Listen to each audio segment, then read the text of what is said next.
Wow, खूपच छान. मावा ड्रायफ्रुट्स कुल्फी तयार झालेली आहे. उन्हाळा स्पेशल ड्रायफ्रुट्स कुल्फी बनवण्यासाठी 1 लिटर दूध घेतलेलं आहे. मोठ्या आचेवर दुधाला एक उकळी काढून घ्यायची. दुधाला उकळी आलेली आहे. दुधाला उकळी आल्यानंतर थोडंसं दूध वाटीमध्ये काढून घेऊया. आपल्याला कस्टर्ड पावडर मिक्स करायची आहे. मध्यम आचेवरती दूध थोडंसं आटवून घेऊया. दूध आटवताना मध्ये मध्ये थोडंसं ढवळून घ्यायचं की जेणेकरून दूध खाली लागलं नाही जाणार.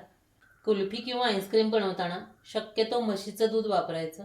दूध थोडंसं आटवून घेतलेलं आहे, साईडला ठेवूया.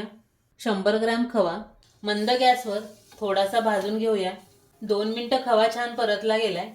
आटवून घेतलेल्या दुधामध्ये घालून घेऊया. मिक्स करून घेऊया. 4 चमचे कस्टर्ड पावडर, एक फळीभर दूध काढून घेतलेलं त्या दुधामध्ये मिक्स करून घेऊया. दुधामध्ये मिक्स करून घेऊया. एकसारखं ढवळत राहूया की जेणेकरून दुधामध्ये लम्स होणार नाहीत.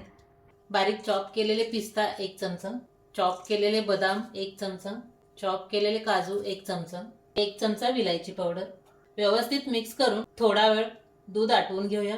10 चमचे साखर. साखरेचा आपण कॅरॅमल करून घेणार आहोत. कॅरॅमलमुळे कुल्फीला कलर खूप छान येतो. साखरेचं कॅरॅमल करताना पाणी बिलकुल वापरायचं नाही. हे पहा, साखरेचं कॅरॅमल करून झालेलं आहे. कुल्फीच्या दुधामध्ये घालून घेऊया. मिक्स करून घेऊया. छान उकळलं गेले. गॅस बंद करूया. पूर्णपणे थंड करून घेऊया. मिश्रण पूर्णपणे थंड झालेलं आहे. आपण दुसऱ्या बाउलमध्ये शिफ्ट करून घेऊया. मिक्सरच्या भांड्यात घालून किंवा बिटरने 2 मिनिटं फेटून घेऊया. हे पहा, बिटरने 2 मिनिटं फेटून घेतलेलं आहे. कुल्फी मोल्डमध्ये घालून घेऊया.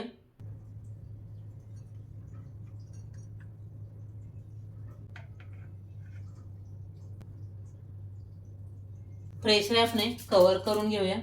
फ्रेश रॅपने कव्हर केल्यानंतर नाईफने मधोमध होल करून घेऊया. आईस्क्रीम स्टिक घालून घेऊया. झाकण लावून घेऊया.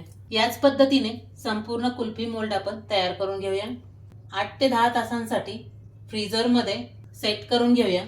कुल्फी फ्रीजरला 10 तासांसाठी सेट करायला ठेवलेली तर 10 तास झालेले आहेत आणि पाहू शकता तुम्ही.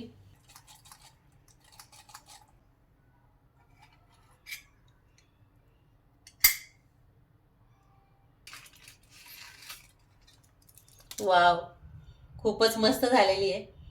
हे पहा, खूप छान ड्रायफ्रुट्स कुल्फी तयार झालेली आहे.